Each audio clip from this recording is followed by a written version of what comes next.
Hello everyone, once again welcome to the course. I hope you're having a great summer and hope you're looking forward to the course at least a little bit.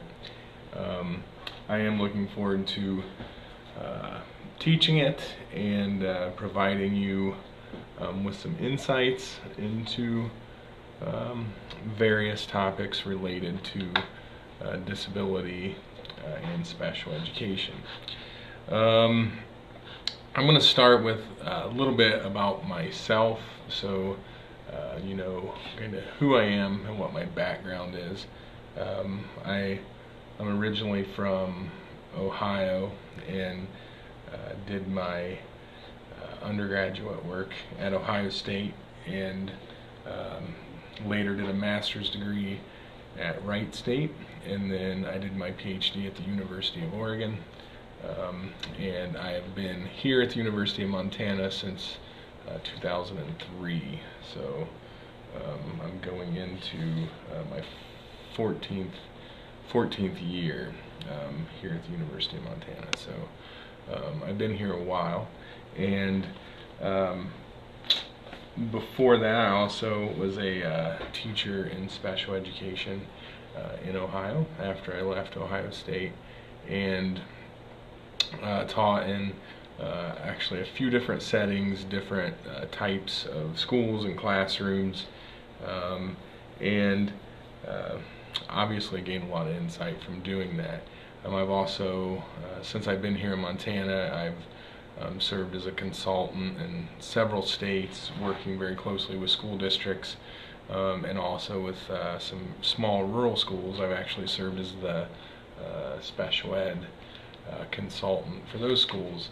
So I continue to remain pretty closely tied to the field, and I also am involved in a variety of research projects and in different service obligations. So it's a little bit about me, my professional life. In my personal life, I'm married and have 3 kids. I also, for a hobby, basically a hobby, I am a musician and play in a local band. And in jumping back for a little more perspective about me and why I'm involved in this, it's pretty amazing that I'm actually, I was just thinking earlier, this is 20 years that I've been involved in special education. I don't really feel old enough to say that about anything, but that's the fact of the matter. And you know, I'll talk about a little bit more in a little bit, but I'm posting a video about my family and a particular relative of mine who exposed me, because he had a disability, to the world of disability since my earliest memories. He was part of our family, and in one way or the other is a reason I became involved in special education. Another reason I became involved in special education, I went to college actually to play football at a small college and get a business degree with primary goal of owning a BMW of all things. That's what I wanted to do.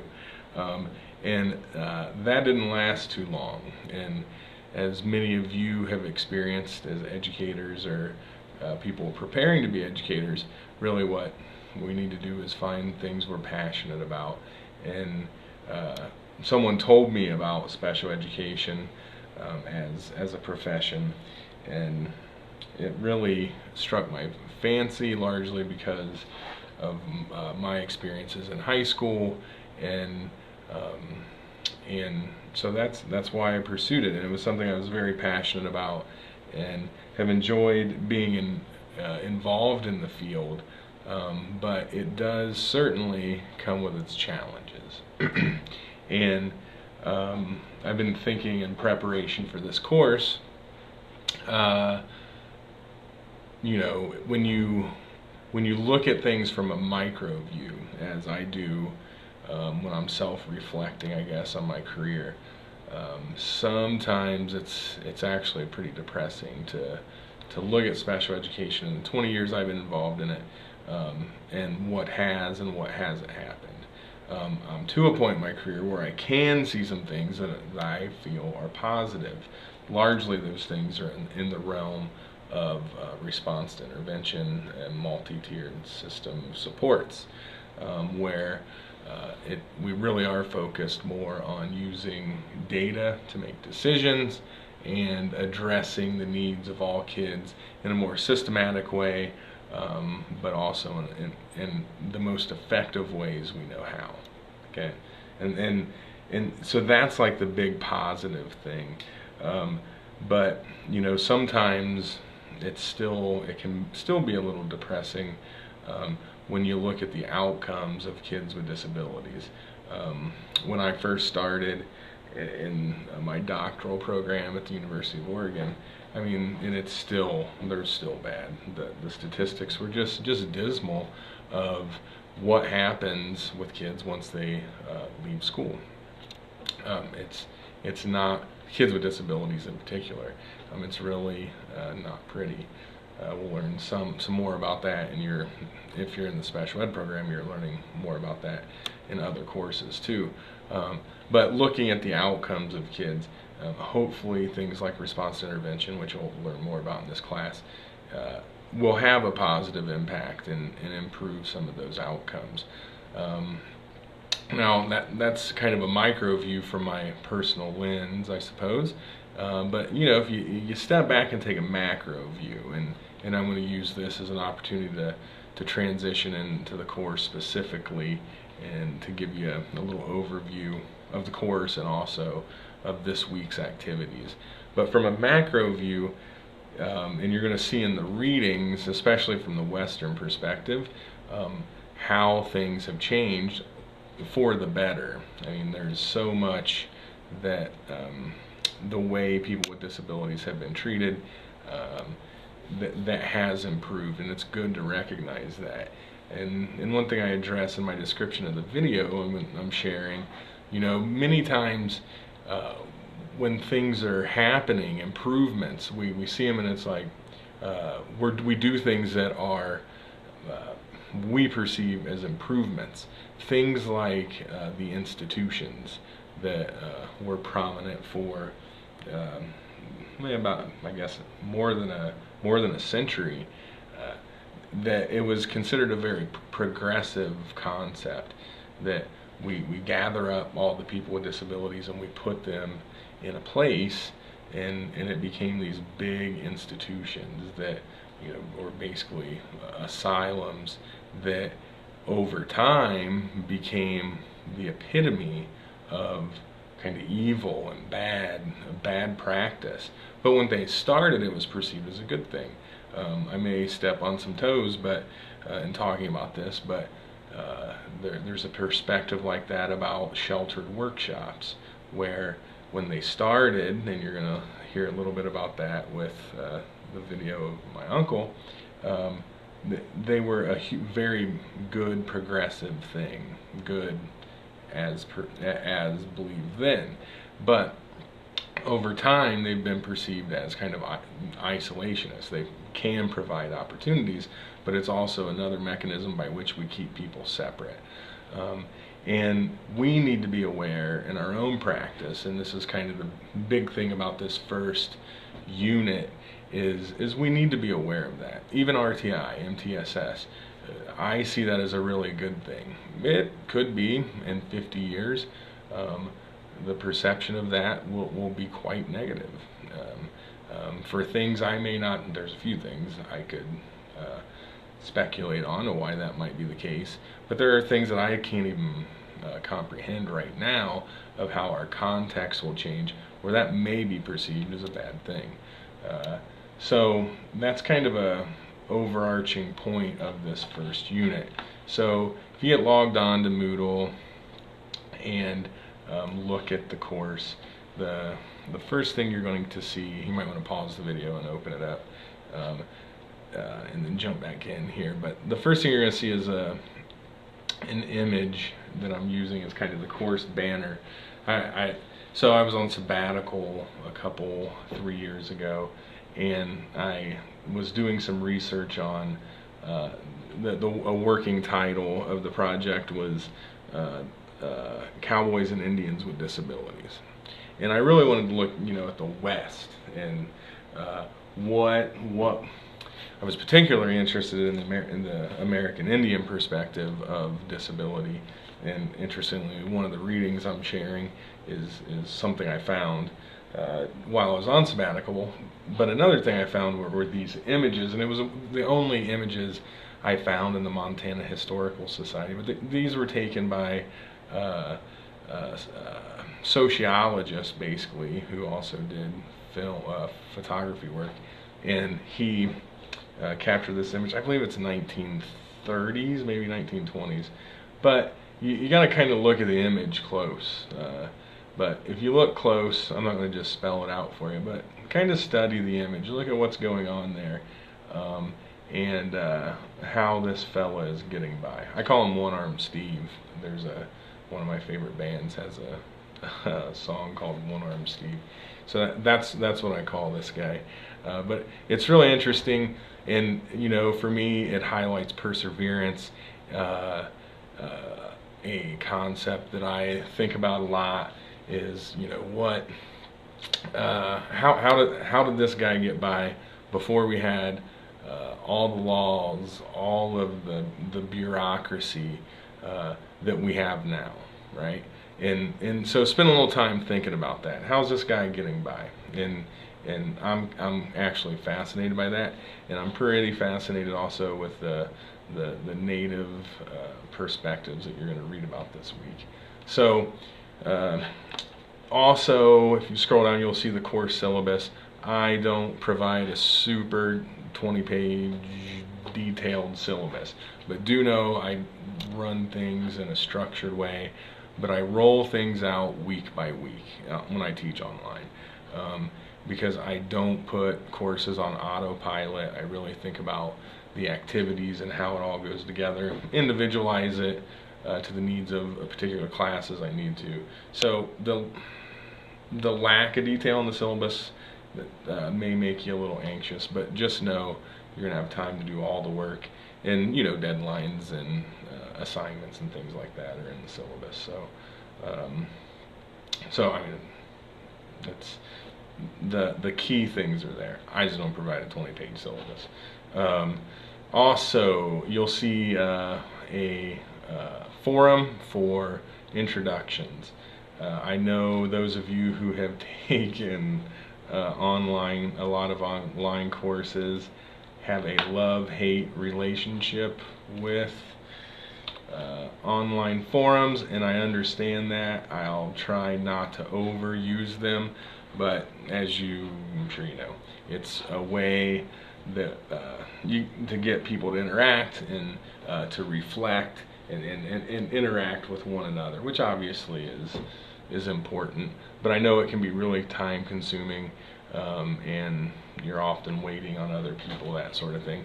So I try to be conscious of that, so I won't overdo the forums, but I do have one there for introductions. I also know some of you have been in a lot of online classes and you've introduced yourself 5,000 times.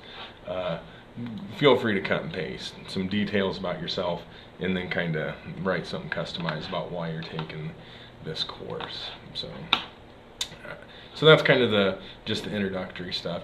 And then the only thing you're going to see is this week's activities, okay? And it's a little bit well, it's not that much reading. So there's no readings from your textbooks. The readings are just things I'm providing. One's from a history of disability and special education text by Margaret Windsor. It's one chapter, and it's about early Western history. It's pretty dense. It'll take you some time to get through it. Pay attention to the timelines and that sort of thing. And there's a lot of information there, and it really sets the stage for a lot of what we'll talk about throughout the semester. The next reading is a chapter, Disability History of the United States by Kim Nielsen, and I'm providing the first chapter of that book also because it's the first resource I've really found that's solely dedicated.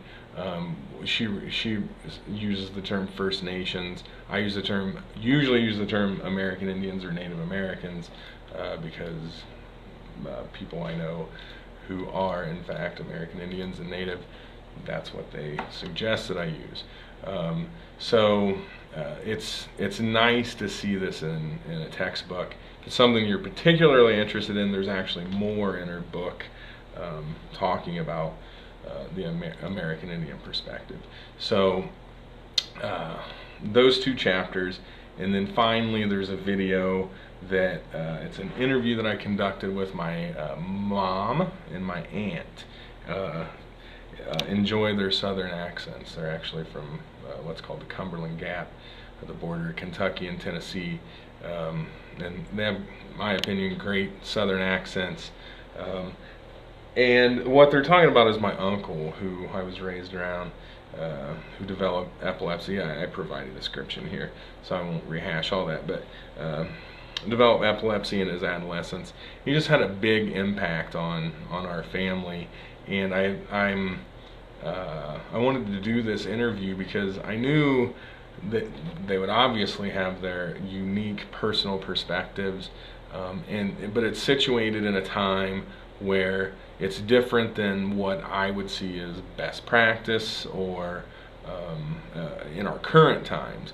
But this is where you'll start to see their perceptions and just how they're situated in that time, where it's still very keeping people isolated is important.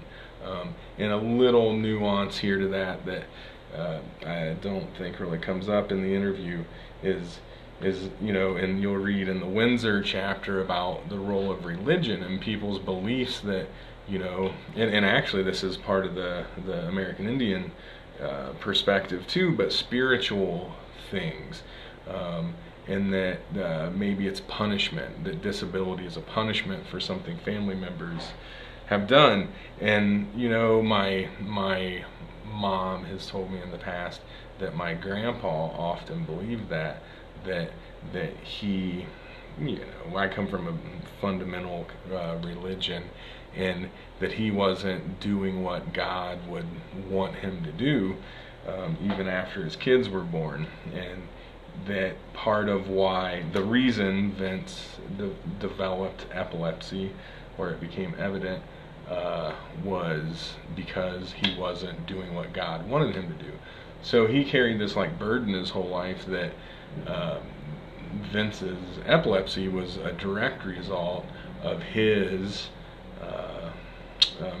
transgressions.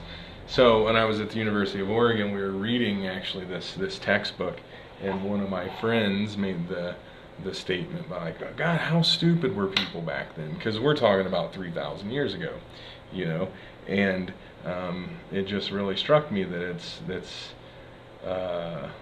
those ideas, they're old, but they still exist. People still believe these things, and so you're going to get a lot of different insights into disability, starting way back up through almost through modern times, but almost up to the date. So, and then my activity for this week is going to be kind of a reflection of these two readings in an essay form, and I am just going to ask you to email me those. So sometimes I do things that way just to make it easier on you. Certainly don't write it in an email box. Write it in a Word document and just email it to me, and I'll read that. Just know that you're going to see in the syllabus that participation is the participation points are kind of just all of the activities put together. So this is an example, this isn't a formal assignment, but you need to do the activity and submit it, and that's going to be addressed in the participation point. So you'll see those details. So I'm going to wrap up with that.